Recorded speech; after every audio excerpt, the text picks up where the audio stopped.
Have you ever looked at a dog and wondered how something that began as a wolf ended up asleep on your sofa?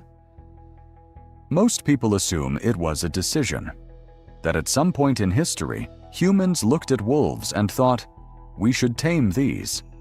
That is not what happened. Dogs were not invented.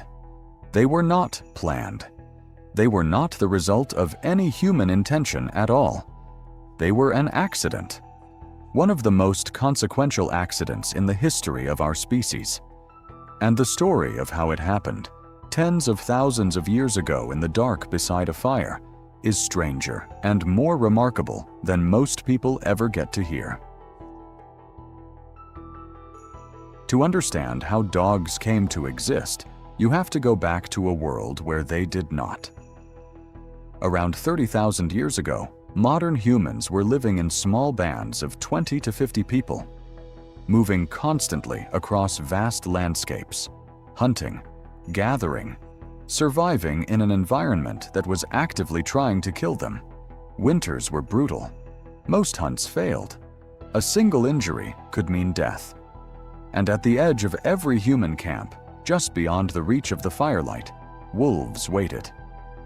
Not one or two, packs of them, watching, smelling, tracking every movement. For most of human history, wolves were not companions. They were competitors. They hunted the same prey. They moved through the same territory. Hearing wolves at night meant danger, not comfort.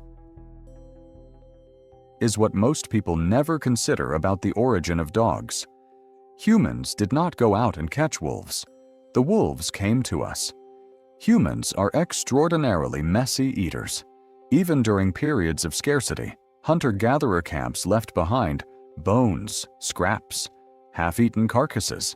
To a wolf, a human camp was a reliable source of free calories that required no hunting, no risk, no chase. So wolves began to follow human groups, at a distance, cautiously. The aggressive wolves that came too close got speared. The terrified wolves that stayed too far got nothing. But somewhere in those populations, a small number of wolves were different, less fearful, less reactive, more willing to exist near humans without triggering the automatic flight or attack response that kept most wolves at a distance. Those wolves ate better. They survived more winters. They raised more offspring. And slowly, over generations, the wolves that lingered near human camps were no longer the same as the wolves that avoided them. No human planned this. No human selected for it. The wolves were selecting themselves. For a long time, this idea seemed impossible to verify. How do you prove that an animal can domesticate itself? In 1959, a Soviet geneticist named Dmitry Belyaev began an experiment in Siberia that would answer that question in a way nobody fully expected.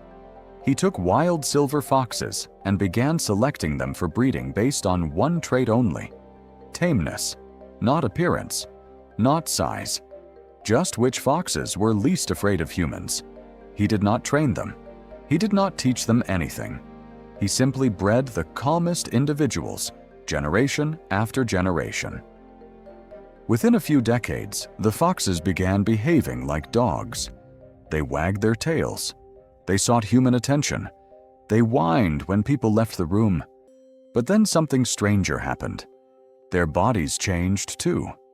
Their ears became floppy. Their snouts shortened. Their fur developed patches of white. Their tails curled upward.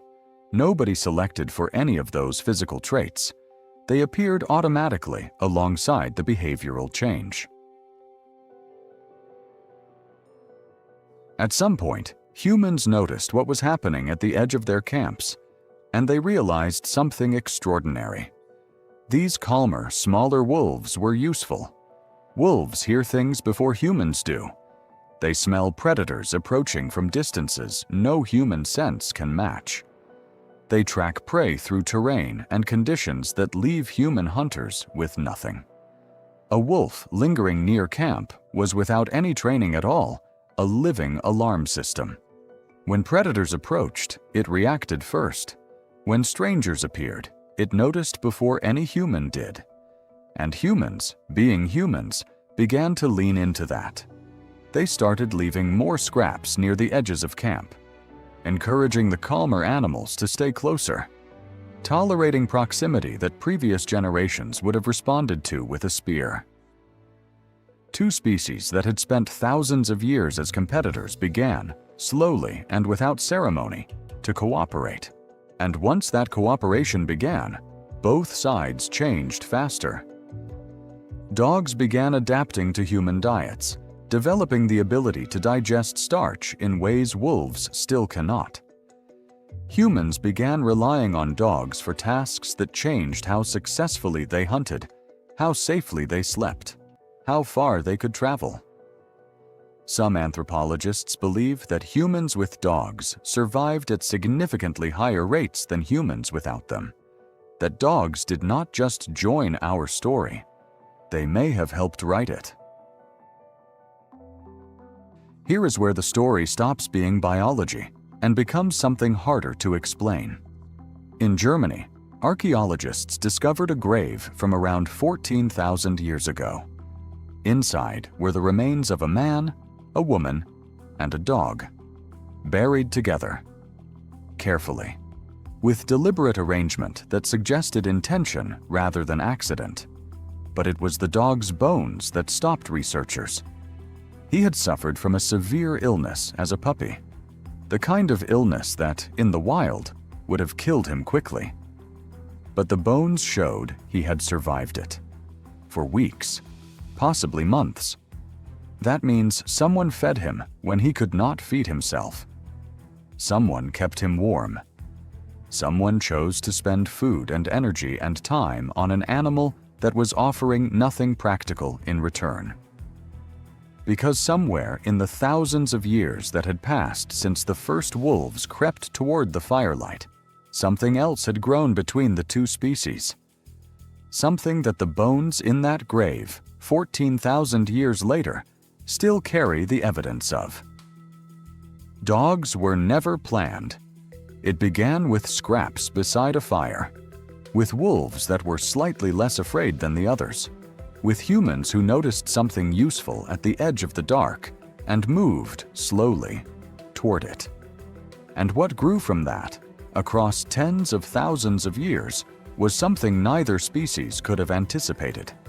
An animal that evolved its body to digest our food, that evolved its face to be read by our brains, that evolved its eyes to hold our gaze and release the same chemistry in us that binds parents to children.